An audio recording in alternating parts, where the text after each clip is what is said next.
ಸೋದರ ಮಾವ ಹಾಗೂ ಪತ್ನಿ ಗಂಗಾಂಬಿಕೆಯ ಪಿತ ಬಲದೇವರು ಮಾತುಕತೆಯಲ್ಲಿ ಮಗ್ನರಾಗಿದ್ದರು. ಬಲದೇವರು, ಬಸವ, ನನಗಿರುವವಳು ಒಬ್ಬಳೇ ಕುವರಿ, ಮಗನೂ ಅವಳೇ, ಮಗಳೂ ಅವಳೇ. ಹರೆಯ ಜಾರುತ್ತಿದೆ, ಮನೆಯಲ್ಲಿ ಯಾರೂ ಇಲ್ಲ. ನಮ್ಮ ಮನೆಯಲ್ಲಿ ನೀವೆಲ್ಲರೂ ಇರಬೇಕು ಎಂದರೆ ಮನೆಯಳಿಯ ನಾನಾಗುವೆ ಎಂದೆಣಿಸದಿರಿ. ಇದು ನಿಮ್ಮೆಲ್ಲರ ಮನೆ. ನನ್ನ ಕೊನೆಯ ದಿನಗಳಲ್ಲಿ ನನ್ನವರಾದ ನಿಮ್ಮೆಲ್ಲರ ಒಡನೆ ಇರಬೇಕು ಎಂಬಾಸೆ ನನಗಿದೆ. ನೀವು ನನ್ನ ಮಗಳ ಪತಿ ಎಂಬುದು ನಿಜ, ಆದರೆ ಅದಕ್ಕೂ ಮೊದಲು ನನ್ನ ಸೋದರಿಯ ಸುತ. ರಕ್ತ ಸಂಬಂಧ, ಕರುಳು ಸಂಬಂಧ ಎರಡರಲ್ಲೂ ನೀವು ನನಗೆ ಬಹಳ ಹತ್ತಿರದವರು. ನುಡಿದಂತೆ ಅವರ ಕಣ್ತುಂಬಿ ಬಂತು. ಬಸವನ ತೇಜೋಮಂಡಲ ಮೊಗ, ನೀಲಾಗಸ ನಯನ, ಸೆಳೆಮಿಂಚ ಕಿರುನಗೆ ಹೊಸ ಆಸೆಯ ಮೂಡಿಸಿ ನನ್ನ ಮಾತಿಗೆ ನನ್ನಳಿಯ ಬಸವ ಒಲ್ಲೆ ಎನ್ನಲಾರೆ ಎಂಬ ವಿಶ್ವಾಸವೂ ಮೂಡಿತು. ಬಸವ ತಮ್ಮ ಮಾತೊಳನ ಮನೆಯಲ್ಲಿ ಇರಲು ಒಪ್ಪಿದರು ಎಂಬ ಸುದ್ದಿ ಕರ್ಣಿಕೆಯಾಗಿ ಹಬ್ಬಿತು. ಮನೆಯವರೆಲ್ಲರೂ ಹರ್ಷಿತರಾದರು. ದಿನ ಉರುಳುತ್ತಿದ್ದಂತೆ ಬಸವನಿಗೆ ತಾನು ಕೆಲಸವಿಲ್ಲದ ನಿಷ್ಪ್ರಯೋಜಕ ಆಗುತ್ತಿರುವೆ ಎಂಬ ಯಾತನೆ ಕಾಡತೊಡಗಿತು. ಅಷ್ಟರಲ್ಲಿ ಬಿಜ್ಜಳರಿಂದ ಭಂಡಾರದ ಅಧಿಪತಿಯಾಗಿ ಕೆಲಸ ನಿರ್ವಹಿಸಬೇಕು ಎನ್ನುವ ಕರೆ ಬಂತು. ಬಸವನೆದೆ ಕಳವಳವು, ತಳಮಳವು, ಮಂಜ ಮುಸುಕನ್ನು ಹೊದ್ದು ಪರಿತಪಿಸುತ್ತಿರುವ ಪರಿಯಿಂದ ಹೊರಗೆ ಬಂತು. ರಾಜಕಾರಣಿ ಎನಿಸುವ ಮನ ಇರದಿದ್ದರೂ ಅಕ್ಕ ಪತ್ನಿಯರು ಮಾವನ ಸಲಹೆಗೆ ತಲೆಯಾಡಿಸಿದರು. ಮನ ಅರುಹಿತು. ಬಸವ, ಸಾಧ್ಯ ಎಂದಿರುವುದನ್ನು ಸಾಧ್ಯ ಎಂದಾಗಿಸುವುದರಲ್ಲಿ ಇರದಾವ ಹಿರಿತನವು, ಅಸಾಧ್ಯ ಎಂಬುದನ್ನು ಸಾಧ್ಯ ಎಂದಾಗಿಸುವಲ್ಲಿ ಬದುಕ ಸಾರ್ಥಕತೆ. ಇದನ್ನು ನಿನ್ನದಾಗಿಸಿಕೊ, ಹಿಂಜರಿಯದಿರು. ಬಸವ ನಿಧಾನವಾಗಿ ನಾಗಕ್ಕ, ಗಂಗೆ, ನೀಲೆಯರನ್ನು ದಿಟ್ಟಿಸಿದ. ಹೂನಗೆ ಅರಳಿಸಿದ. ಬಸವನ ನಗುವಿನಲ್ಲಿ ಎಲ್ಲರೂ ಅವನೊಪ್ಪಿಗೆಯ ಅರಿತರು, ಹರ್ಷಿಸಿದರು. ಮಂಗಳ ವೇಳೆಯ ಉರಿ ಬಿಸಿಲಿನ ಅಬ್ಬರದಲ್ಲಿ ವಸುದೆ ನಡುಗಿದ್ದಳು. ಬಸವ ಬೆವರುತ್ತಿದ್ದರು. ಬೆವರ ಧಾರೆಯಲ್ಲಿ ಬಳಲುತ್ತಿದ್ದರು. ವಸಂತನ ಆಗಮನ ಆಗಿರಲಿಲ್ಲ. ಧೂಳು ಎದ್ದು ನೆಲಕೆರಳಿತ್ತು. ಭುವಿಯೊಡಲಿಗೆ ಆಗಸದಿಂದ ರವಿಯು ಬೆಂಕಿಯನ್ನು ಕಾರುತ್ತಿದ್ದನು. ಕೆರೆ ಕೊಳಗಳು ಒಣ ನೆಲವಾಗಿದ್ದವು. ಬಸವಣ್ಣ ಚಿಂತೆಯಲ್ಲಿ ಪರಿತಪಿಸುತ್ತಿದ್ದಂತೆ ಭೇಟಿಗೆ ಹಿರಿಯ ಕರ್ಣಿಕನೊಬ್ಬ ಬಂದನು. ಪರಿಚಯಿಸಿಕೊಂಡು, ನಿಮ್ಮಿಂದ ಕಡುಗತ್ತಲೆ ಮರೆಯಾಗಿ ಬೆಳ್ಳನೆ ಬೆಳಕಾದ ಮುಕ್ತಿಯನ್ನು ಅನುಭವಿಸುತ್ತಿರುವೆ ಎಂದವನು.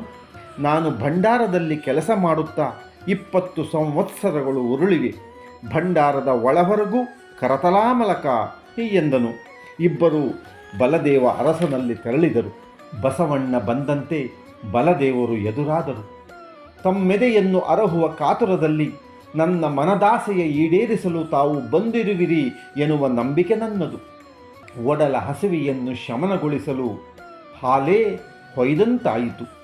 ಎದೆಯ ಭಾರ ಇಳಿದಿದೆ. ತಮ್ಮ ಆಗಮನ ಪರಿತಾಪವ ಮರೆಯುವ ಪರಿತೋಷವಾಗಿ ಕಂಗೊಳಿಸುತ್ತಿದೆ. ನಿಮಗೆ ಅರಿವಿರಲಿ, ರಾಜಧಾನಿ ಎಂಬುದು ಬೆಂಕಿ ಕೆಂಡ ಇದ್ದಂತೆ. ಎಲ್ಲರನ್ನೂ ಆಕರ್ಷಿಸುತ್ತದೆ, ಎಲ್ಲರನ್ನೂ ಸುಡುತ್ತದೆ. ರಾಜಭಂಡಾರದಲ್ಲಿರುವುದು ನಮ್ಮದಾಗಿರುವ ಮತ್ತು ನಮ್ಮದಲ್ಲದ ಹಣವೆಂಬ ಎಚ್ಚರಿಕೆ ಸದಾ ಇರಬೇಕು ಎಂದರು. ಬಸವಣ್ಣ ಮುಂದಕ್ಕೆ ಹೋಗುತ್ತಿದ್ದಂತೆ ಸೇವಕರು ಹಿಂಬಾಲಿಸುತ್ತಿದ್ದರು. ಒಂದೊಂದು ವಿಭಾಗಕ್ಕೂ ಬಂದು ತನ್ನನ್ನು ಪರಿಚಯಿಸಿಕೊಂಡು ಸಿಬ್ಬಂದಿ ವರ್ಗದವರೆಲ್ಲರನ್ನೂ ಪ್ರೀತಿ, ವಿಶ್ವಾಸ, ಅಭಿಮಾನದಿಂದ ಮಾತನಾಡಿಸುತ್ತಿದ್ದನು. ನಿಮ್ಮ ಕೆಲಸ, ಜವಾಬ್ದಾರಿಗಳ ಪರಿಚಯ ಮಾಡಿಸಿ ಎನ್ನುತ್ತಾ ಆಸಕ್ತಿ ತೋರುತ್ತಿದ್ದನು. ಬಲದೇವರ ಮನ ಬೀಗಿತು, ಬಾಗಿತು. ದಿವ್ಯಾನಂದ ಆತ್ಮವನ್ನಾವರಿಸಿತು. ಬಸವಣ್ಣ, ನೀವು ಎಲ್ಲರಂತಲ್ಲ ಎಂಬ ಅರಿವಿತ್ತು. ನೀವು ತೋರಿದ ಆಸಕ್ತಿ ಕಳಕಳಿಯಲ್ಲಿ ಇಂದದು ನಿರೂಪಿತವಾಯಿತು.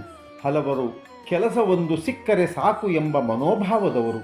ಹಲವರು ಆದೀತೆ ನನ್ನಿಂದ ಮಾಡಬೇಕಿರುವ ಕೆಲಸಗಳ ಸಾರ್ಥಕತೆ ನಾನು ಸಮರ್ಪಕವಾಗಿ ನಿಭಾಯಿಸಬಲ್ಲೆನೆ ಎಂಬ ಮನೋಭಾವದವರು. ನೀವು ಎಂತಿರಬಹುದೆಂಬ ಯೋಚನೆ ಈ ತನಕವಿತ್ತು. ತೋರದೆ ಆಸೆ ನಿರಾಸೆಗಳ ಭಾವವನ್ನು ನಿರ್ವಿಕಾರ ಚಿತ್ತದಲ್ಲಿದ್ದು ಎಚ್ಚೆತ್ತಿರುವ ಚತುರನಂತೆ ನಿಮ್ಮ ಪ್ರಶ್ನೆಗಳು ನನ್ನೆಲ್ಲ ಶಂಕೆಯನ್ನು ದೂರೀಕರಿಸಿವೆ. ನನಗೀಗ ಹುದುಗಿದ ಕಾರ್ಗತ್ತಲ ಕಾಡು ಉರಿದು ಬೆಳಕ ಕಂಡಂತಾಯಿತು ಎಂದರು. ಬಸವಣ್ಣ ವೀಕ್ಷಣೆಯನ್ನು ಮುಂದುವರಿಸಿದನು. ಬಲದೇವರು ಅರುಹಿದ ವಿವರಗಳೆಲ್ಲವೂ ಕಣ್ಣೆದುರು ಬಂದು ಹೊಸ ಲೋಕವೊಂದನ್ನು ದರ್ಶಿಸಿದ ಅನುಭೂತಿಯಲ್ಲಿ ಮೆರೆಯತೊಡಗಿದರು. ಮತ್ತೆ ಕಂಗಳೆದುರು ಹೊಸ ಲೋಕ. ಗರುಡ, ಗಂಧರ್ವ, ಕಿಂಪುರುಷ, ಕಿನ್ನರ, ಅಷ್ಟದಿಕ್ಪಾಲಕರು, ಅಷ್ಟದಿಗ್ಧಂತಿಗಳು, ಖೇಚರರು, ಭೂಚರರು, ಭೂತಗಣ, ಬೇತಾಳ, ರಾಕ್ಷಸ, ಪಿಶಾಚಿ, ಮಾನವರು ಬಸವ ಚಕ್ರವ್ಯೂಹ ಕೋಟೆಯೊಳಗೆ ಇಣುಕಿ ಹೊರಬರಲಾಗದೆ ಚಡಪಡಿಸಿದರು. ಮನದಲ್ಲಿ ನಾನೆಂದು ಕಳವಳಿಸಬಾರದು. ನನಗಿದು ಹೊಸತೇನೋ ನಿಜ, ಆದರೆ ಹೊಸತು ಎಂದೆನಿಸಬಾರದು. ನಾನು ಶಕಲ ಶಾಸ್ತ್ರ ಕೋವಿದ ಎಂದು ಅರಿತರೆ ನನ್ನನ್ನು ಏಮಾರಿಸಲು ಮುಂದಾಗರು. ಹಿಡಿದ ಕೆಲಸವನ್ನು ಎಲ್ಲರೊಂದಾಗಿ ಎಲ್ಲ ಒಪ್ಪುವಂತೆ ಮಾಡಿ ಮುಗಿಸಿದರದು ನನ್ನ ನಿಜ ಗೆಲುವು. ನಾನಿದಕ್ಕೆ ಹಿಂಜರಿಯಬಾರದು. ನಾನು ಭಂಡಾರಿ ಬಲದೇವರ ಅಳಿಯ ಎಂಬುದರ ಸದುಪಯೋಗದಿಂದ ಎಲ್ಲದರ ಸಮಗ್ರ ಪರಿಚಯ ಮಾಡಿಕೊಳ್ಳಬೇಕು ಎಂದು ನಿರ್ಧರಿಸಿದನು. ತನ್ನ ನಿರ್ಧಾರದಿಂದ ಅಪರಿಚಿತ ಲೋಕವನ್ನು ಹೊಕ್ಕ ಬಸವ ಆ ಲೋಕದ ಎಲ್ಲದಕ್ಕೂ ಚಿರಪರಿಚಿತದವನಾಗಿ ಹಿಂದಕ್ಕೆ ಬಂದನು. ಬಸವ ಹೊರಗಡೆಗೆ ಬಂದವನು ರಾಜಭವನದತ್ತ ಹೆಜ್ಜೆ ಹಾಕಿದನು. ಸನಿಹವಾದಂತೆ ರಾಜಭಟರು ಧಾವಿಸಿ ಬಂದರು. ನಮಸ್ಕರಿಸಿ ಕಾಯುತ್ತಿಹರು ಮಹಾರಾಜರು ಭಿನ್ನವಿಸಿದರು. ಬಸವನ ಹೊರಗಣ್ಣಿಗೆ ಲೌಕಿಕದ ಅರಿವು, ಒಳಗಂಗಳಿಗೆ ಬೇರೆಯೇ ಚಿತ್ರ. ಮುಂಬಂದ ಬಸವ ರಾಜ ಬಿಜ್ಜಳರನ್ನು ಭೇಟಿಯಾದರು.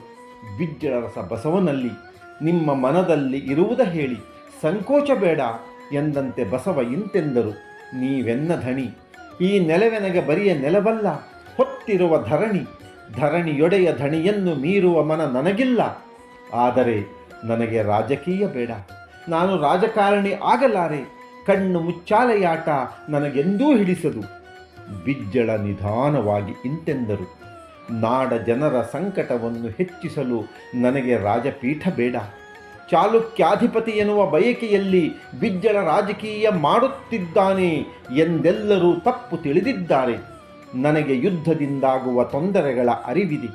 ಹಸಿರು ಇದ್ದಲ್ಲಿ ಶಾಂತಿ, ಶಾಂತಿ ಇದ್ದಲ್ಲಿ ಸೌಖ್ಯ ಎಂಬ ಅರಿವೂ ಇದೆ. ಆದರೆ ನಾನು ರಾಜ ವಿಸ್ತರಣೆಗೆ ಸಂಬಂಧಿಸಿ ಬೇಕು ಬೇಡ ಎಂದಿಲ್ಲದೆ ಎಲ್ಲವನ್ನು ಮಾಡಲೇಬೇಕು. ಆದರೆ ನಿಮ್ಮನ್ನು ಈ ರಂಗಕ್ಕೆ ಎಳೆಯಲಾರೆ, ರಾಜಕಾರಣಿ ಎಂದಾಗಿಸಲಾರೆ. ನನ್ನೊಡನೆ 100,000 ಮಂದಿ ಇದ್ದಾರೆ. ಆದರೆ ನಿಮ್ಮಂತಹವರು ಒಬ್ಬರಿದ್ದರೆ ಅದರಿಂದ ರಾಜ್ಯದೇಳಿಗೆ ಖಚಿತ ಎಂಬ ನಂಬಿಕೆ ನನ್ನಲ್ಲಿದೆ. ಬಸವನಾಗ, ದೊರೆಗಳೇ, ನಿಮ್ಮ ಯಾವ ಮಾತಿಗೂ ನಾನು ಪ್ರತಿಯಾಡಲಾರೆ. ದುಡಿಯುವುದರಲ್ಲಿ ನಂಬಿಕೆ ಇದೆ. ದುಡಿಮೆಯಲ್ಲಿ ಮೇಲು ಕೀಳು ಎಂಬ ಭಾವನೆ ಇಲ್ಲ. ದುಡಿಮೆ ಯಾವುದೇ ಇರಲಿ, ಕೈ ಕೆಸರಾದರೆ ಬಾಯಿಗೆ ಮೊಸರು ಎಂದರಿತಿರುವೆ. ನನ್ನ ಅಭಿಪ್ರಾಯವೇ ದುಡಿಯುವವ ಜಾಣ, ದುಡಿಯದವ ಕೋಣ ಎಂದು. ನಾಳೆಗಳ ಅರಿವಿಲ್ಲದೆ ಸುಮ್ಮನೆ ತಿರುಗುತ್ತಿದ್ದ ನನಗೆ ಕೆಲಸವೊಂದನ್ನು ಕರುಣಿಸಿದಿರಿ. ಕರುಣಿಕ ಆಗಲು ನನ್ನದಾವ ಅಭ್ಯಂತರವಿಲ್ಲ. ನಿಮ್ಮ ಕರುಣಾ ಕಟಾಕ್ಷದಲ್ಲಿ ಕರ್ಣಿಕನ ಕರಗಳಿಗೆ ಕರಕರೆಯ ಮಾಡಿ ಕರಟದಂತೆ ಕರ್ಣ ಕಾಪಾಡುವ ಕೆಲಸ ನನ್ನದು ಎಂದನು. ಬಿಜ್ಜಳ ತಕ್ಷಣ ಖಾಲಿ ಇದೆ ಶ್ರೀಕರ್ಣ ಸರ್ವಾಧಿಕಾರಿ ಹುದ್ದೆ, ಬಸವರನ್ನು ಇಂದೇ ಅದಕ್ಕೆ ನೇಮಿಸಿ ಎಂದಂತೆ ಬಲದೇವ ಆಕ್ಷೇಪಿಸಿದರು. ಬಸವಣ್ಣನೂ ಒಪ್ಪಲಿಲ್ಲ. ಗಳಿಗೆ ಚಿಂತಿಸಿದ ಬಿಜ್ಜಳ ಮತ್ತೆ ನುಡಿದ, ಮುಂದಾಗಿ ಹೊರಡಿಸಲು ರಾಜನಿರೂಪವ ಬಸವರಿನ್ನು ಶ್ರೀಕರ್ಣ ಸರ್ವಾಧಿಕಾರಿಗಳು. ರಾಜ್ಯ ಭಂಡಾರದ ಹಿರಿಯ ಅಧಿಕಾರಿಯಾಗಿ ಅನನುಭವಿ ವಯಸ್ಸಿನಲ್ಲಿ ಕಿರಿಯನಾದ ಬಸವ ನೇಮಕಗೊಂಡದ್ದು ಹಿರಿಯ ಅಧಿಕಾರಿಗಳ ಅಸಹನೆಗೆ ಕಾರಣವಾಯಿತು. 16 ವರ್ಷಗಳ ನಮ್ಮ ಸೇವೆಗೆ ಬೆಲೆಯಿಲ್ಲವಾಯಿತೆ ಎಂದು ಪರಿತಪಿಸಿದರು. ಹಿರಿಯ ಶ್ರೀಕರಣ ಹೆಗ್ಗಡೆ ಬಸವನನ್ನು ಕಂಗಾಲಾಗಿಸಲು ಒಂದೊಂದೇ ಆಟದ ಪಗಡೆಯ ಉರುಳಿಸಲಾರಂಭಿಸಿದರು. ಬಸವನಿಗೆ ಹಿರಿಯ ಅಧಿಕಾರಿಗಳ ಅಸಹಕಾರದ ಅರಿವಾದಂತೆ ತಳಮಳಿಸಿದ. ಅರಿಯದೆ ನಿನ್ನೆಯನ್ನು ನಾಳೆಯನ್ನು ಎದುರಿಸುವುದು ಎಂತೆಂದು ಚಿಂತಿತನಾದ. ನಿತ್ಯ ಮಾಡಬೇಕಾಗಿರುವ ಕೆಲಸಗಳು, ಬೇಕಾಗಿರುವ ಹಿರಿಯರ ಸಲಹೆಗಳ ಕುರಿತು ಯೋಚಿಸುತ್ತಿದ್ದ. ತನ್ನೆದೆಗೆ ಹಿರಿಯರಾರು ಬರದಿರುವುದನ್ನು ಗಮನಿಸಿ ತಾನೇ ಅವರ ಬಳಿ ತೆರಳಲು ನಿರ್ಧರಿಸಿದ. ಪ್ರತಿಯೋರ್ವ ಹಿರಿಯ ಅಧಿಕಾರಿಗಳ ಬಳಿ ತೆರಳಿದ ಬಸವ ಅವರಿಗೆ ಗೌರವ ತೋರಿದ. ನಿಧಾನವಾಗಿ, ಕಿರಿಯರಲ್ಲಿ ಕಿರಿಯ ನಾನು ಎನ್ನುವ ನಿಜದರಿವು ನನಗಿದೆ. ಹಿರಿಯರಲ್ಲಿ ಹಿರಿಯರು ತಾವೆಲ್ಲ ಎಂದೂ ತಿಳಿದಿರುವೆ. ಹಿರಿತನದಲ್ಲಿ ತಾವೆನೆಗೆ ಪಿತ ಸಮಾನರು, ಪರಮನೈಷ್ಠಿಕರು. ರಾಜನ ಆದೇಶದ ಅನುಸಾರ ತಮ್ಮ ಮೇಲಾಧಿಕಾರಿಯಾಗಿ ಬಂದು ಕೂರುವಲ್ಲಿ ಹಿಂಜರಿಯುತ್ತಿರುವೆ. ಅರಸರಲ್ಲಿ ತಕ್ಷಣ ತೆರಳಿ ನಿಮ್ಮೆಲ್ಲರ ಸಹಾಯಕ ನಾನಾಗಿ ಕೆಲಸ ಮಾಡುವೆ ಎಂಬುದನ್ನು ಅರಹುವೆ. ನಿಮ್ಮೆಲ್ಲರ ಶುಭದ ಹರಕೆ ಬದುಕಿನಲ್ಲಿ ಬಹಳ ಮಿಗಿಲಾದುದೆನಗೆ. ನಿಮ್ಮೆಲ್ಲರ ಪ್ರೀತಿ, ಆಶೀರ್ವಾದ, ಅಭಿಮಾನದ ಹೊರತು ನನಗೆ ಬೇರೇನೂ ಬೇಡ ಎಂದನು. ಬಸವ ನೆದೆಯ ಉರಿತವ ಆಸ್ವಾದಿಸಿದ ಹಿರಿಯ ಹೆಗ್ಗಡೆಯವರು ಬಸವನಿಗೆ ಸಂಪೂರ್ಣವಾಗಿ ತಮ್ಮನ್ನು ಒಪ್ಪಿಸಿಕೊಂಡರು. ಬಸವನಲ್ಲಿ, ಬಸವ, ಇದ್ದ ಕಟ್ಟುಗಳೆಲ್ಲ ಕಳಚಿ ಹೋದವು. ನಿಮ್ಮ ಮಾತಿನ ಆಲಿಂಗನದೆ ಅರಿತೆನೀಗ ನನ್ನ ಅಪರಾಧವನ್ನು ಕ್ಷಮಿಸಿರೆನ್ನನು ಎಂದಂತೆ ಬಸವಣ್ಣ ಬೀಗದೆ ಬಾಗಿದ. ತಾವು ಹಿರಿಯರು, ನಾನು ಕಿರಿಯರಲ್ಲಿ ಕಿರಿಯ. ತಾವು ಬೆರಳ ತುದಿಯಲ್ಲಿ ತೋರಿದರೂ ಸಾಕು, ಶಿರದ ಮೇಲಿರಿಸಿ ಅದನ್ನು ಮುಂದುವರಿಯುವೆ. ನನಗೆ ಸದಾ ಸಹಕಾರಿಗಳಾಗಿದ್ದು ನನ್ನ ಬಾಳ ಯಾತ್ರೆಯನ್ನು ಮುಂದುವರಿಸಲು ನಿತ್ಯ ಪ್ರೋತ್ಸಾಹಿಗಳಾಗಿ ಎಂದನು. ಹೆಗ್ಗಡೆಯವರು ಹನಿಗಣ್ಣಾದರು. ಎಳೆಯನ ಸವಿ ನುಡಿಗಳು ಅವರ ಮನಕ್ಕೆ ಅಪ್ಪಳಿಸಿ ಕಲಕಿ ಅಂತಃಕರಣವನ್ನು ಮೃದುಗೊಳಿಸಿತು, ಅಹಮಿಕೆಯ ನೀಗಿಸಿತು. ಶರಣಾದರು. ಮನದಲ್ಲಿ ದೊಡ್ಡವರಾರೆಂಬುದ ಅರಿಯಲಿದೆ ಈ ಜಗವು ನಾಳೆಯಲಿ ಎಂದರು. ಬಸವನಲ್ಲಿಂದ ಹೊರಟ ಮರುದಿನ ಮುಂಜಾನೆ ಅರುಣ ಮೇಲೇರುತ್ತಿದ್ದಂತೆ ಬಸವನೂ ಮೇಲೆದ್ದ. ಪೂಜಾ ನಿರತನಾಗಿದ್ದಾಗ ಇಹದ ಅರಿವೇ ಇರಲಿಲ್ಲ. ರಾಜ್ಯ ಭಂಡಾರದ ಲೆಕ್ಕ ಪತ್ರಗಳಲ್ಲಿ ಮುಳುಗಿ ಉರುಳಿದ ದಿನವಾರಗಳು ಶಿವ ಪೂಜೆಯನ್ನೇ ಮರೆಸಿತ್ತು. ಮುಗಿದಂತೆ ಶಿವನಾಮಸ್ಮರಣೆ ಬೇಡ, ಬೇರೇನೂ ಎಂದೆನಿಸುತ್ತಿತ್ತು. ಪೂಜಾನಿರತ ಬಸವ ಬರುವನೆಂದು ನಾಗಮ್ಮ ಕಾಯುತ್ತಿದ್ದರು. ಕಾದು ಕಾದು ಸೋತಳು. ಶಿವಪೂಜಾ ಗ್ರಹಕ್ಕೆ ಪತಿಯನ್ನು ಕಳುಹಿಸಿ ಬಸವನನ್ನು ಕರೆದುಕೊಂಡು ಬಂದಿರೆಂದು ಆಜ್ಞಾಪಿಸಿದಳು. ಭಾವನೊಡನೆ ಬಸವ ಬಂದಂತೆ ನಾಗಮ್ಮ ಲೇವಡಿಸಿ, ಏನಪ್ಪ ಈ ರೀತಿಯ ಪೂಜೆ ಎಂದಳು. ಬಸವ ಮೆದು ದನಿಯಲ್ಲಿ ಪದಪೋಣಿಸಿದ. ಅರಿವ ಬೆಳಗಾಗಿ, ಆನಂದ ದುಸಿರಾಗಿ, ಜ್ಞಾನಶಕ್ತಿಯು ಆಗಿ, ಪರಿಮಳವಾಗಿ ಇರಲು ನನ್ನೊಳಗೆ ಸಂಗಮನು. ಅವನಿರದ ದಿನವೆನಗೆ ಏತಕ್ಕೆ ನೀನೇ ಹೇಳು ಅಕ್ಕ. ಬಣ್ಣವಿಲ್ಲದ ಚಿನ್ನ, ಕಾಂತಿ ಇಲ್ಲದ ತೇಜ, ತಂಪಿರದ ಚಂದಿರ, ರುಚಿ ಇರದ ಉಪ್ಪು, ಹಿತವಿರದ ಬದುಕು, ಹೃದಯವಿರದಿಹ ಭಕ್ತಿ, ಶಬ್ದವಿಲ್ಲದ ಭಾಷೆ, ರಸವಿರದ ಸವಿಕಾವ್ಯ. ನಾನಾದೇನು ಮರೆತರೊಂದು ಗಳಿಗೆಗೂ ನನ್ನೊಲವ ಸಂಗಮನನು ನಾನು. ನಾಗಮ್ಮ, ಶಿವಸ್ವಾಮಿ, ಗಂಗೆ, ನೀಲೆಯರು ಒಂದು ಕಡೆ, ಬಸವ ಒಂದು ಕಡೆ. ಮಾತಯುದ್ಧ ಬಿಡುವಿಲ್ಲದಂತೆ ಮುಂದುವರಿಯುತ್ತಿತ್ತು. ಬಸವನ ಮಾತುಗಳಿಗೆ ಎಲ್ಲರೂ ಮಂತ್ರಮುಗ್ಧರಾಗಿದ್ದರು. ಸುಲಿದ ಬಾಳೆಹಣ್ಣನ್ನು ತಿನ್ನುತ್ತಿರುವ ಆನಂದದಲ್ಲಿದ್ದರು. ಬಸವ ಮಾತನ್ನು ಮುಂದುವರಿಸಿ, ಗುರು, ಲಿಂಗ, ಜಂಗಮ, ಪ್ರಸಾದ, ವಿಭೂತಿ, ರುದ್ರಾಕ್ಷಿ, ಮಂತ್ರ ಹೀಗೆ ಎಲ್ಲವನ್ನೂ ತಾನರಿತಂತೆ ಸರಳವಾಗಿ ಅರುಹಿ ಗಟ್ಟಿದನಿಯಲ್ಲಿ ತನುವ ಕೊಟ್ಟು ಗುರುವನೊಲಿಸಬೇಕು, ಮನವ ಕೊಟ್ಟು ಲಿಂಗವನೊಲಿಸಬೇಕು, ಧನವ ಕೊಟ್ಟು ಜಂಗಮನವೊಲಿಸಬೇಕು. ಈ ತ್ರಿವಿಧವ ಹೊರಗು ಮಾಡಿ ಹರೆಯ ಹೊಯ್ಸಿ ಪೂಜಿಸುವವರ ಮೆಚ್ಚ ಕೂಡಲ ಸಂಗಮ ದೇವ ಎಂದಿರಲು ಎಲ್ಲರೂ ಅದೇ ಗುಂಗಿನಲ್ಲಿ ಮುಳುಗಿದರು. ಎದೆಯಲ್ಲಿ ಬೆಳ್ಳನೆಯ ಬೆಳಕು ಬೆಳಗಿದಂತಾಯಿತು.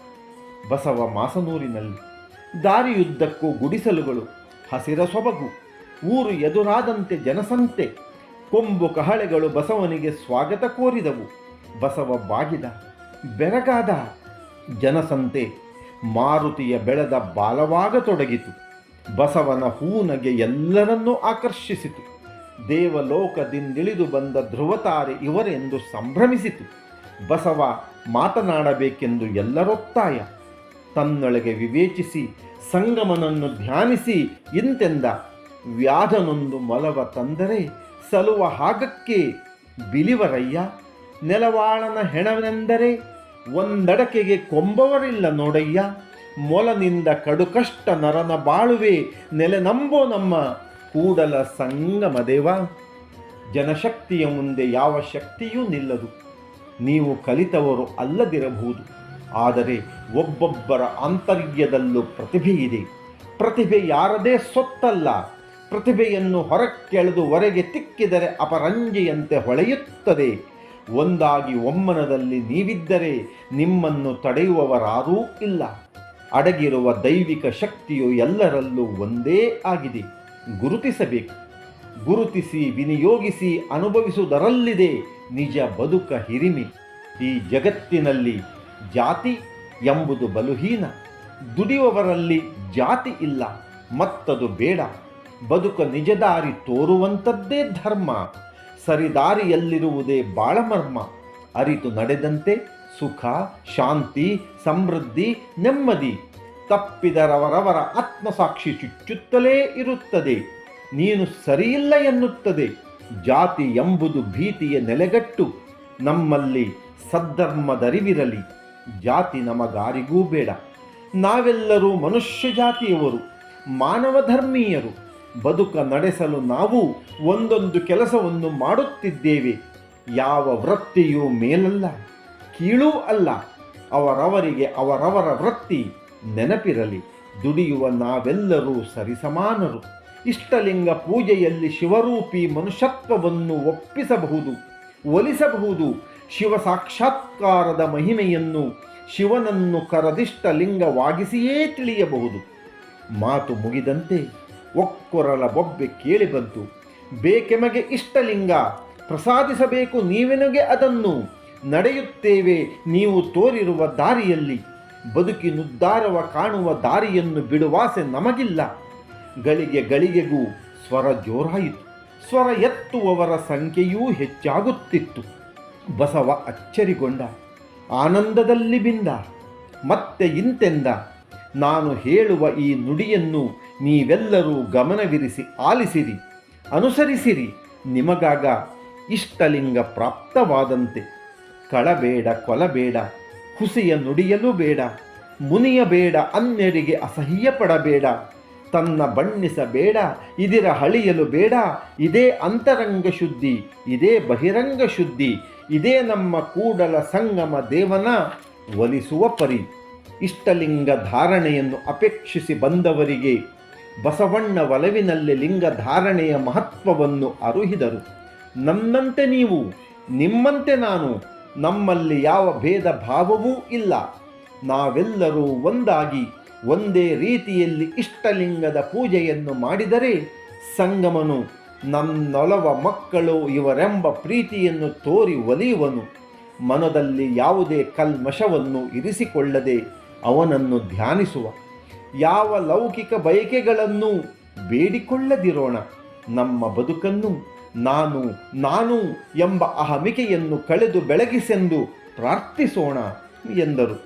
ಸಂಗಮೇಶ್ವರನನ್ನು ನೆನೆಯುತ್ತಾ ತಮ್ಮೊಳಗಿನ ಆನಂದವನ್ನು ಹಿಡಿದಿರಿಸಲು ಆಗದೆ ಮತ್ತೆ ನಾವೆಲ್ಲರೂ ದೇವರ ಎದುರಿನಲ್ಲಿ ಸಮಾನರು. ಧರ್ಮರಂಗದಲ್ಲಿ ಎಲ್ಲರಿಗೂ ಸಮಾನ ಅವಕಾಶವಿದೆ. ನಾವೆಲ್ಲರೂ ಒಂದಾಗಿರೋಣ, ಸುಖದಲ್ಲಿ ಬಾಳೋಣ. ನಮ್ಮ ಬದುಕ ಸಮರಸದ ಸಮನ್ವಯವೇ ಬಾಳಿನಲ್ಲಿ ಬೆಳಗಬೇಕು. ಬೆಳಗಿ ಬೆಳೆದಂಥದು ಎಲ್ಲರನ್ನೂ ಹೊಳೆಸುತ್ತದೆ. ದಿನ ದಿನವೂ ನಾವು ಪೂಜಿಸುವ ರೀತಿ ನೀತಿಯು ಬದುಕ ಮಾರ್ಗವನ್ನು ಇವ ನಮ್ಮವನು ಎಂದು ತೋರುತ್ತದೆ. ಎಲ್ಲವನ್ನೂ ಅರಿಯೋಣ, ಎಲ್ಲರನ್ನೂ ಅರಿಯೋಣ. ಅರಿತರಿತು ಬಾಳಿದರೆ ಧನ್ಯತೆ. ಯಾರಲ್ಲೂ ರೋಷ ದ್ವೇಷವನ್ನು ತೋರದಿರಿ. ಇವ ಯಾರು ಎನ್ನದಿರಿ, ಇವ ನಮ್ಮವ ಎನ್ನಿ ಎಂದವರು ಮತ್ತೆ ಇಂತೆಂದರು. ಕರಿಯ ತಿಂಗಳಿನ ದಿನವೆಲ್ಲವೂ ಮುಗಿದಿಹುದೀಗ. ಇನ್ನು ಬೆಳದಿಂಗಳಿನ ಬೆಳಕು ಬದುಕಿನಂಗಳದಲ್ಲಿ. ಹೊಳೆವ ಬೆಳಕು ಮಂಗಳವಾಡೆಯ ತಿಂಗಳಿನ ಸೊಬಗ ಉಣಿಸುತ್ತಿರುವಲ್ಲಿ ನೀವೆಲ್ಲರನೆಗೆ ಜೊತೆಗಾರರಾಗಿ ನನ್ನೊಡನೆ ಪಯಣಿಸುತ್ತೀರಿ. ನಾನೆಂದೆಂದು ನಿಮ್ಮೆಲ್ಲರೊಡನಿರುವೆ. ಇಷ್ಟಲಿಂಗ ಧಾರಣೆಯ ಕ್ರಮ, ಪಡೆಯುವ ರೀತಿ, ಪಡೆದ ನಂತರದ ರೀತಿ ನೀತಿ, ಪಡೆದವರ ವಿವರ ನಿಧಾನವಾಗಿ ಬಾಯಿಂದ ಬಾಯಿಗೆ ಹರಡಲಾರಂಭಿಸಿತು. ಊರೂರು ಕೇರಿಗಳಲ್ಲಿ ಪ್ರತಿಧ್ವನಿಸಿತು. ಈ ಮಾತ ಗಾಳಿ ಉರಿವ ಬೆಂಕಿ ಎದೆಗಳ ಕೆಲವು ಜಾಗಗಳಲ್ಲಿ ತಣಿಸಿದರೆ ಇನ್ನು ಕೆಲವು ಜಾಗಗಳಲ್ಲಿ ಬಿಸಿಯೇರಿಸಿದವು. ಕೆಲವೆಡೆ ಹೊಗೆ ಎಲ್ಲೆಡೆಯಲ್ಲೂ ವ್ಯಾಪಿಸಿತು. ಉರಿದ ಬೆಂಕಿಯ ಬೆಳಕಲ್ಲಿ ಹಲವರು ಬದುಕ ಸತ್ಯವ ಕಂಡರು. ನಿಗಿನಿಗಿ ಉರಿಯುತ್ತಾ ಉರಿದುರಿದು ಸುಡತೊಡಗಿತು ಮನುಕುಲದ ಮತ್ಸರವನ್ನು. ಒಂದಷ್ಟು ದಿನಗಳ ನಂತರ ಬಸವಣ್ಣನವರು ಏನೋ ಯೋಚನೆಯಲ್ಲಿದ್ದರು. ಗಮನಿಸಿದ ಗಂಗೆ ನೀಲೆಯರು ಆತಂಕಕ್ಕೊಳಗಾದರು. ಮತ್ತೆ ಮತ್ತೆ ಪ್ರಶ್ನಿಸತೊಡಗಿದರು. ಬಸವಣ್ಣನವರ ಮನದಲ್ಲಿ ನನ್ನ ಮನದ ಪರಿತಾಪವನ್ನು ಮರೆಸಿ ಉತ್ತರಿಸದಿದ್ದರೆ ನನ್ನೆದೆಯ ಕೋಲಾಹಲವು ಇವರಿಗರಿವಾದೀತು. ನಾನೊಬ್ಬನೇ ಚಿಂತಿಸಿದರೆ ನನಗಾವ ಪರಿಹಾರವೂ ದೊರಕದು. ಇವರಲ್ಲಿ ಅರುಹಿದರೆ ಪರಿಹಾರ ಗೋಚಿಸಬಹುದು ಎಣಿಸಿ ನಿಧಾನವಾಗಿ ಹೇಳತೊಡಗಿದರು. ಕಪ್ಪಡಿ ಸಂಗಮವು ನನ್ನೂರು ಎಂದೆಣಿಸಿದ್ದೆ. ಹಾಗಾಗಿಯೇ ಬಾಗೇವಾಡಿಯನ್ನು ತೊರೆದು ಬಂದೆ. ಮುಂದೆ ಕಪ್ಪಡಿ ಸಂಗಮದಿಂದ ಮಂಗಳ ವೇಡೆಗೆ ಬಂದು ನೆಲೆಸಿದಂತೆ ಮಂಗಳ ವೇಡೆಯೇ ನನ್ನೂರು ಎನಿಸಿತು. ಆದರೀಗ ಕಲ್ಯಾಣ ಕೈಬೀಸಿ ಕರೆಯುತ್ತಿದೆ ಎಂದೆನಿಸುತ್ತಿದೆ. ಬಿಜ್ಜಳ ಮಹಾರಾಜರ ಮನದಿಚ್ಛೆ ನಾನರಿತಿರುವ ಕಾರಣ ಅವರು ನಿಶ್ಚಿತವಾಗಿ ಇಲ್ಲಿಯೇ ಬಿಟ್ಟು ಹೋಗರು. ತಾವಿರುವಲ್ಲಿ ನಾನಿರಬೇಕು ಎಂಬುದವರೆದೆಯ ಹೆಮ್ಮರದಂತಿರುವ ಆಸೆ. ಯಾವ ಜನುಬದ ಪುಣ್ಯದ ಫಲವೋ ನನಗರಿವಿಲ್ಲ. ಇಂತಹ ದೊರೆಯನೆಗೆ ದೊರೆತಿದ್ದಾರೆ. ದೊರೆತನದ ಗತ್ತು ಗೈರತ್ತುಗಳನ್ನು ತೋರದೆಯೇ ನನ್ನನ್ನವರ ಪರಮಾಪ್ತ ಸಖನಂತೆ ಕಾಣುತ್ತಿದ್ದಾರೆ. ಮತ್ತೆ ನೀಲ, ಕಲ್ಯಾಣಕ್ಕೇನೋ ಹೋಗುತ್ತೇವೆ. ನಾವು ಮೂವರೇ ಹೋದರೆಂತು?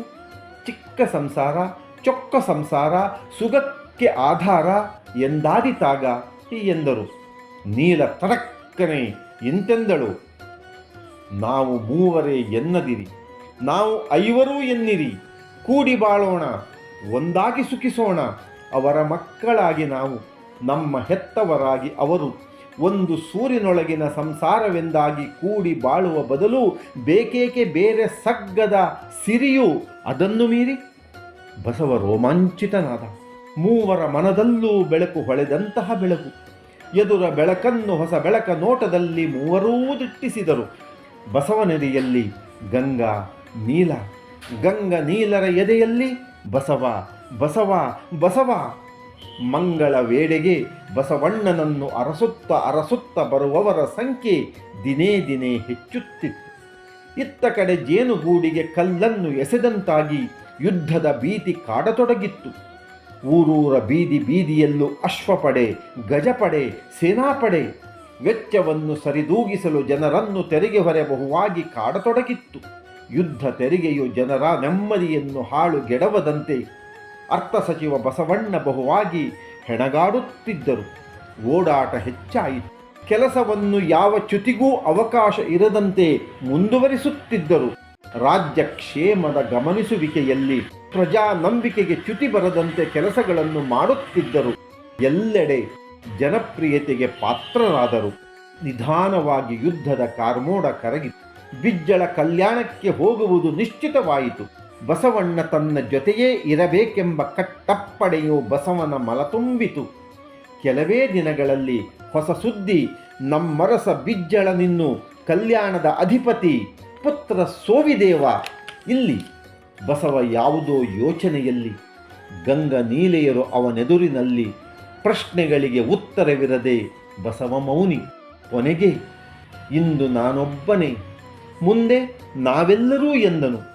ಬಸವ ಕಲ್ಯಾಣಕ್ಕೆ, ಬಿಜ್ಜಳನ ಆನಂದಕ್ಕೆ ಪಾರವೇ ಇಲ್ಲ. ಬಸವ ಕಲ್ಯಾಣದಲ್ಲಿ ತಿರುಗಾಡಿದ. ಬೀದಿ ಬೀದಿಗಳನ್ನು ಪರಿಚಯಿಸಿಕೊಂಡ. ತ್ರಿಪುರಾಂತಕ ಕೆರೆಯನ್ನು ಕಂಡಂತೆ ಮನದಲ್ಲಿ ಬದುಕೆಲ್ಲವೂ ಹಾಳು ಎಂದು ಗೋಳು ಹೊಯ್ಯುವ ಜನರು ಒಮ್ಮೆ ಇಲ್ಲಿಗೆ ಬಂದು ಈ ಕೆರೆಯನ್ನು ಕಂಡಂತೆ ಇದರ ಅಗಾಧತೆ ಎದುರು ನಿಶ್ಚಿತವಾಗಿ ಮೂಕರಾಗುತ್ತಾರೆ. ನಾನು ಈ ಕಲ್ಯಾಣದಲ್ಲಿ ಎಲ್ಲೆಲ್ಲೋ ಇರುವ ಬದಲು ಈ ಕೆರೆಯ ದಡದಲ್ಲಿ ಇದ್ದರೆ ಬದುಕು ಪಾವನ ಎಂದು ಗುನುಗಿದರು. ಬಸವಣ್ಣನಿಗೆ ಕಲ್ಯಾಣ ಇಷ್ಟವಾಯಿತು. ನನ್ನ ಬದುಕ ಕಲ್ಯಾಣ ಇಲ್ಲೇ ಎಂದುಕೊಂಡರು. ಬಸವನ ಒಪ್ಪಿಗೆಯನ್ನು ಅರಿತು ಬಿಜ್ಜಳ ಸಂಭ್ರಮದಲ್ಲಿ ಬಸವನಲ್ಲಿ, ನನ್ನ ಕೋರಿಕೆಗೆ ಓಗೊಟ್ಟು ಇಳಿಸಿದಿರಿ ನೀವೊಂದು ದೊಡ್ಡ ಹೊರೆಯನ್ನು ನನ್ನಿಂದ. ತೊಲಗಿಸಿದಿರಿ ಮನದ ಉಸುರಿತನವನ್ನು ಮತ್ತೆ ಬಯಸದಂತೆ ನಾನದನು. ತನ್ನ ಸಂತಸದ ಬಹಿರಂಗ ಪ್ರದರ್ಶನಕ್ಕೆ ಬಸವನಿಗಾಗಿ ಕಾಯ್ದಿಟ್ಟ ಅರಮನೆಗೆ ಭಂಡಾರಿ ಬಸವನ ಅರಮನೆ ಎಂದು ಘೋಷಿಸಿ ಬಿಜ್ಜಳ ಸಂಭ್ರಮಿಸಿದರು. ಬಸವಣ್ಣ ಕಲ್ಯಾಣ ಯಾತ್ರೆಯನ್ನು ಮುಗಿಸಿ ಮಂಗಳವಾಡೆಗೆ ಹಿಂದಿರುಗಿ ಬಂದರು. ಬಸವಣ್ಣನನ್ನು ಹಿಂಬಾಲಿಸಿ ಭರ್ತಿಯೊಡನೆ ವರ್ಗಾವಣೆ ರಾಜನಿರೂಪವೂ ಬಂದಿತು. ಊರಿನೆಲ್ಲೆಡೆ ಅನುರಣಿಸಿತು. ಪ್ರಳಯದಲೆ ಮೇಲೆದ್ದೆದ್ದು ಬಂದಂತೆ ಭೊರ್ಗರೆಯತೊಡಗಿತು. ಬಸವನಿನ್ನು ಕಲ್ಯಾಣಕ್ಕೆ ನಮ್ಮೆಲ್ಲರನ್ನೂ ತೊರೆದು ಎಂಬ ಮಾತು. ಬಸವಣ್ಣನವರ ಮನ ಮೌನದಲ್ಲಿತ್ತು. ಮನದ ಭಾವನೆಯು ನಾಳೆಯ ಅರಿವಿಲ್ಲ. ಅರಸರಿಗೆ ಎದುರಾಡಲು ಸಾಧ್ಯವಿಲ್ಲ. ದೊರೆ ನನ್ನ ಮೇಲಿರಿಸಿದ ಪ್ರೇಮ ಅನುಪಮ. ದುಡಿಯುವವನಿಗೆ ಯಾವ ಊರಾದರೇನು? ಕಲ್ಯಾಣಕ್ಕೆ ಹೋಗಲು ಮಂಗಳವೇಡೆ ತೊರೆಯಬೇಕು. ಮಂಗಳವೇಡೆಗೆ ಬರಲು ಸಂಗಮವನ್ನು ತೊರೆದೆ. ಸಂಗಮಕ್ಕೆ ಬರಲು ಬಾಗೇವಾಡಿಯನ್ನು ತೊರೆದೆ. ನಾಳೆ ಒಂದಂತೂ ಖಚಿತವಾಗುತ್ತಿದೆ. ಮಂಗಳದ ನಾಡಿನಲ್ಲಿ ಸಾಧ್ಯವಾಗದುದು ಕಲ್ಯಾಣದ ಬೀಡಿನಲ್ಲಿ ಸಾಧ್ಯವಾದೀತು ಎಂದು. ಮನವು ಕಲ್ಯಾಣ ಕಲ್ಯಾಣ ಎಂದುಸುರಲು ಶುರು ಮಾಡಿದೆ ಎಂಬ ಅರಿವೂ ಮೂಡಿತು. ಬಸವಣ್ಣ ಮತ್ತು ಮನೆಯವರೆಲ್ಲರೂ ಮಂಗಳ ವೇಡೆಯಿಂದ ಕಲ್ಯಾಣಕ್ಕೆ ಪಯಣಕ್ಕೆ ಸಿದ್ಧರಾದರು. ಮಂಗಳ ವೇಡೆಯೇ ಕಣ್ಣೀರು ಸುರಿಸಿ ಅಳತೊಡಗಿತು. ಎಲ್ಲರೆದೆ ಗುನುಗಿತು. ಕಲ್ಯಾಣದೆಡೆ ಮೊಗ ಮಾಡಿದ ಬಸವದೇವನ ಬೆಳಗುವ ಜಗದ ಜ್ಯೋತಿಯೇ, ನಿನಗೇಕಿಲ್ಲ ಅನುತಾಪ. ಸಜ್ಜನರ ಹೃದಯವು ರೋಧಿಸಿದೆ ಅನವರತ. ದೂರ ಮಾಡಿಸಿ ಬಸವದೇವನನ್ನು ಕತ್ತಲಾಗಿಸಿದಿ ಮಂಗಳದ ಮುಂಬೆಳಕನ್ನು. ನಮ್ಮ ಬಸವಣ್ಣ ಜ್ಞಾನ ವಿಜ್ಞಾನದಲ್ಲಿ ಕುಶಲ, ನಿರ್ಮಲ ಚಿತ್ತ, ನುಡಿದಂತೆ ನಡೆವ ಧೀಮಂತ, ಪರಹಿತ ಕಾತರ, ಪರನಾರಿ ಸೋದರ, ಸರ್ವಜನ ಉದ್ಧಾರಿ. ಬಸವ ಇಲ್ಲದಿರೆ ಬದುಕೇ ಇಲ್ಲ ಎಂದೆನಿಸುತ್ತೆ ನಮಗೀಗ. ಸುರಿದಿದೆ ಕಣ್ಣೀರು. ಎಲ್ಲರೊಡಲ ಸುಯ್ಯೆಲರು ನಿಟ್ಟುಸುರ ರೂಪದಲ್ಲಿ ಇರಬಲ್ಲವೇ ನಾವಿಲ್ಲಿ ಬಸವನಿರದೆ ಎಂಬ ನೋವನ್ನು ಉಣಿಸಿ ಅಶರೀರವಾಣಿಯಾಗಿರಲೆಂದು ಈ ಬಸವ ನಿಮ್ಮವನು, ನಿಮ್ಮ ಮನೆಯ ಮಗನಾಗಿಸಿ ಪೊರೆಯಿರಿ ಇವನನ್ನು ಎಂದು ಆಡುತ್ತಿರುವಂತೆ ಬೆಳೆದ ಮುಗಿಲೆತ್ತರವ ಮೀರಿ ಉರಿವ ಸೂರ್ಯನಿವ ಮುಟ್ಟುವಂತಿಲ್ಲ, ಆದರೆ ಮುಟ್ಟದಿರುವಂತೆಯೂ ಇಲ್ಲ. ಬೆಳಕ ಕಿರಣವ ಕಂಡು ಅನುಭವಿಸಿದ ಆನಂದದಲ್ಲಿ ದಿನಗಳ ಕಳೆಯುವ ಭಾಗ್ಯ ಮಾತ್ರ ನಮಗಿನ್ನು. ಮರೆಯಲಾರೆವು ಮಾತ್ರ ನಮ್ಮೆದೆಯ ಒಲವ ಕುಡಿ ಇವನೆಂದು ಲಲ್ಲೆ ಮಾಡುತ್ತಾ ಆಡಲವನೊಡನೆ ಇದ್ದರಿರಬೇಕು ಇವನಂಥ ಮಗನೆನ್ನುವ ಪ್ರೀತಿಯಲ್ಲಿ. ಮುದ್ದು ಮಾಡುತ್ತಾ ತುತ್ತು ಉಣಿಸಿದವರ ಮಡಿಲ ಕೂಸಾಗಿ ಅರಳಿರಲು ಮನೆಯ ಮಗನಾಗಿ ಸಂಭ್ರಮಿಸಿತ್ತು ನವಿಲು ಗರಿಬಿಚ್ಚಿ ಕುಣಿದು. ಕೊರಳೆತ್ತಿ ಹಾಡಿತ್ತು ಕುಕಿಲ ಇವನ ನಾಮಾಲಾಪ ಶಿವಧ್ಯಾನ ಸ್ತುತಿ ಎನ್ನುತ್ತ. ಮರೆಯಲಾರೆವು ಎಂದೂ ಬಸವನನು, ನಮ್ಮ ಮನೆಯ ಮನದ ಮಗನನ್ನು. ನಂಬಿದರೆ ಬಸವಣ್ಣನನು ಸೋಲೆನುವ ಸೊಲ್ಲಿಲ್ಲ ಜಗದಲ್ಲಿ. ಬಸವನ ಆಶ್ರಯದಲ್ಲಿ ಮರೆತೆಲ್ಲ ನೋವ ಇರಬಹುದಿಲ್ಲಿ ಬಹು ಅನ್ಯೋನ್ಯತೆಯಲ್ಲಿ ಎಂದುಕೊಂಡದ್ದು ಇಂದು ಹುಸಿಯಾಗಿದೆ. ಇರುವ 100,000 ಜನರಲ್ಲಿ ಅರಸರಿಗೆ ಬೇಕಾಯಿತೇಕೆ ನಮ್ಮ ಬಸವಣ್ಣ ಮಾತ್ರ? ನಮಗಿವನನ್ನು ನೀಡಿ ಕೇಳಿದ್ದರೆ ಹೊತ್ತು ಹೆತ್ತ ಕೂಸನ್ನೂ ಸಂತಸದಲ್ಲಿ ಕಳುಹಿಸಿಕೊಡುತ್ತಿದ್ದೆವು. ಕ್ಷಣ ಕಾಲಕ್ಕೂ ಯೋಚಿಸದೆ ಬಸವನು ಒಬ್ಬನಿರೆ ಜಗದಲ್ಲಿ ನಮಗದುವೆ ಅಷ್ಟೈಶ್ವರ್ಯ. ಒಬ್ಬೊಬ್ಬರ ಮನದಲ್ಲಿ ಒಂದೊಂದು ಭಾವ ಮಿಡಿದಿತ್ತು. ಎಲ್ಲರೆದೆಯ ದನಿಯೇ ಬಸವನಿರಲಾರ ಇನ್ನಿಲ್ಲಿ ಎಂಬುದು ಮಾತ್ರವಾಗಿತ್ತು. ಬಸವಣ್ಣನನ್ನು ಒಲವಿನಿಂದ ಸ್ವಾಗತಿಸಲು ಕಲ್ಯಾಣ ಮಂಗಳದ ಮುಂಬೆಳಕ ತೋರಿತು. ಆ ಮುಂಬೆಳಕಿನಲ್ಲಿ ಬಸವಣ್ಣನಿನ್ನು ನಮ್ಮವನು, ಬಸವಣ್ಣನಿನ್ನು ನಮ್ಮವನು ಎಂಬ ದನಿಯು ಅಡಗಿತ್ತು.